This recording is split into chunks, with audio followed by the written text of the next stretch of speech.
Hi, I'm Major Mary Cameron Kelly, and I am a pilot here at 14 Wing Greenwood. My dad was a Korean veteran, and he didn't say much about what happened and stuff like that, and my grandparents were involved in the military in some degree, so I thought that would be kind of an interesting career. I wanted to do something exciting, something with a bit of adventure, and have a bit of fun. It was a long road for sure.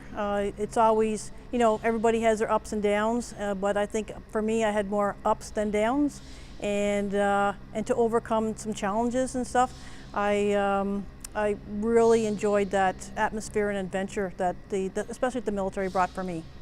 I think my career highlight's been getting a year in the air as a military pilot. It's quite significant these days because with the reduced hours and getting the opportunity to do it. In the early 80s and 90s, we did fly a lot. I started my journey here on the Aurora in the 90s, so at that time things were pretty busy, and I was able to put a few hours then.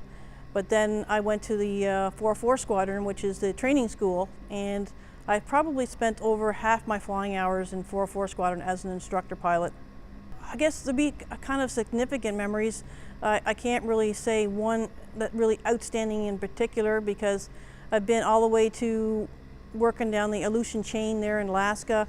I've been far as over in Dubai, and I've been down far as south in Curacao. I've been up north as far as Thule. My bucket list thing would maybe make it to the North Pole. I think I would love to fly before I retire and go up and do circle the North Pole. I think it's just the little things that just came up at the right opportunity, and you kind of take advantage of them. So really, just being with the people, going to different countries, working with different military personnel, working together as a coalition force to come together and at the time of need or whatever they want us to do. The Canadian Aviation Hall of Fame, well, that's a pretty big milestone. I've had no idea this would lead up to this, but for the last 6-7 years, like, the accomplishments has been kind of like, it just kind of happened one after another. When I reached my milestone for the 1 year in the air, the boys had a little surprise for me afterwards. After we landed, they took me through the bird bath, we call it. So you sit on a chair, and the mule and the chair goes through the bird bath, and it was freaking cold. But it's kind of one of the significant things they do for somebody's retiring or some significant event that happened. And so my significant event was taken through the bird bath for a little splash. Must have been pretty cool though. Oh yeah, literally it was freaking cold. No, yeah, but it's just at the point where, all right, I had enough now. I still kept on going, but I kind of got through it.